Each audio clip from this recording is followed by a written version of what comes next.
எல்லாத்தையும் நிறுத்தி கிளம்பி போடலாமா? நிறுத்துறேன்னு சொல்லிட்டு எதுக்கு நான் கண்ணு பிடிச்சிட்டு இருக்கேன்? எப்படி நீ கவர்னரை சொல்ல மாட்டேன், ஆனா நான் இவ்வளவு போட்டு தள்ளிடுவேன்.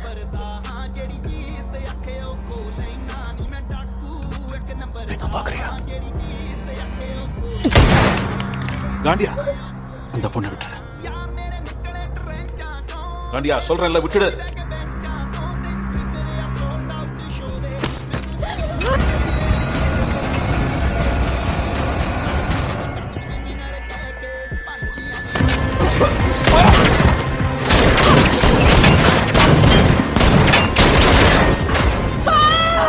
என்ன நடந்துச்சீங்க? என்ன நடந்துச்சீங்க? எனக்கு ஒரு நிமிஷம் எதுவுமே புரியல. கீழே தான் போகணும். கீழே போனோம். இங்கே இருந்தாலும் சுட்டு தள்ளிடுவாங்க. வெளியே போறதா நல்லது. சரி, கெத்தா நின்று சண்டை போடலாம்.